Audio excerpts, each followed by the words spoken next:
Assalamualaikum warahmatullahi wabarakatuh. Halo, selamat malam pemirsa. Bertemu lagi bersama saya Siti Mutaharo dalam Learning Journal yang ke-12 ini. Nah, pada pertemuan 13 ini saya akan menyampaikan beberapa materi yang telah disampaikan oleh pemateri 2.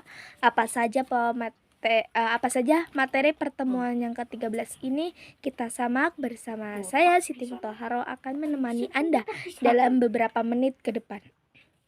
Dengan tema menulis keren di media massa, menelisik anatomi berita dan artikel. Dalam konteks ini, penting bagi masyarakat untuk memahami perbedaan antara berita dan artikel di media massa.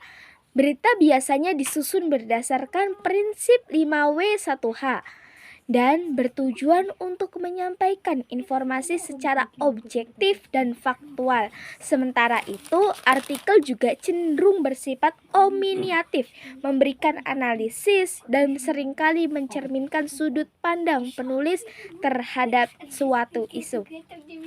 Adapun pengertian berita, teman-teman. Berita adalah laporan faktual mengenai kejadian yang aktual dan penting, disampaikan dengan gaya yang lugas, objektif, dan mengikuti struktur piramida terbalik, teman-teman. Berita juga laporan peristiwa atau ide yang dinilai penting dan layak diketahui oleh publik dengan karakter utama objektivitas, akurasi, dan ketepatan waktunya, teman-teman. Penerapannya dapat ditemukan dalam rubrik news seperti politik, ekonomi, atau bencana yang menyampaikan fakta secepatnya dan jelas mungkin. Adapun pengertian artikel dalam media massa merupakan karya tulis non-fiksi yang disusun berdasarkan fakta, tetapi dibingkai dengan sudut pandang atau gagasan tertentu dari penulis. Artikel juga tidak hanya bertujuan untuk menginformasikan, tetapi untuk membujuk, mempengaruhi, atau mengedukasi pembaca melalui argumentasi yang logis dalam struktur penulisan.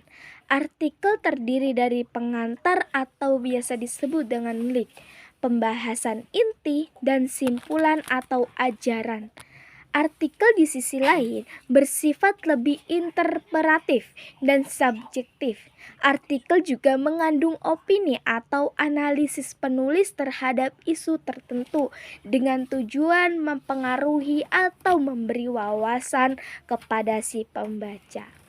Anatomi berita yang pertama itu judul atau headline. Yang kedua teras berita atau lead. Yang ketiga, tubuh berita atau sering disebut dengan body. Yang keempat itu penutup berita.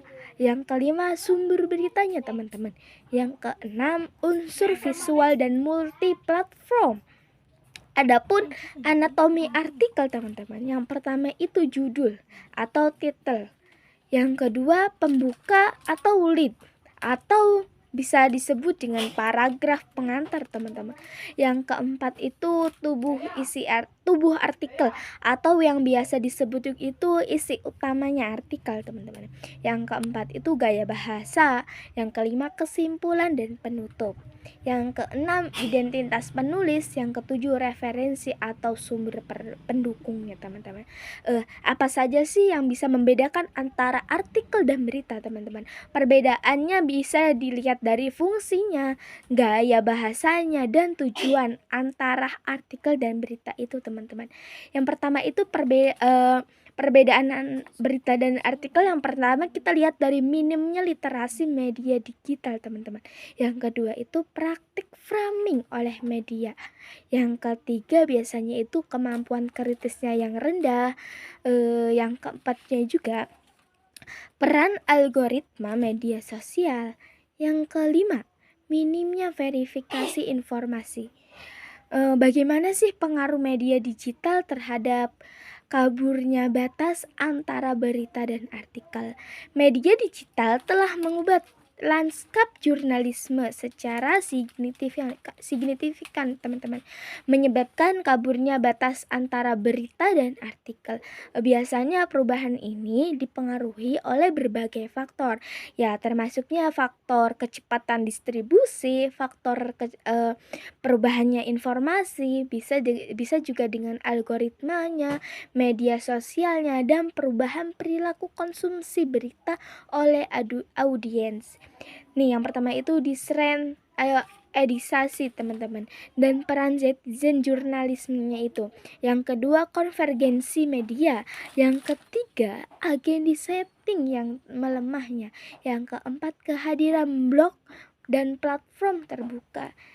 Yang terakhir itu minimnya regulasi editorialnya teman-teman. Mungkin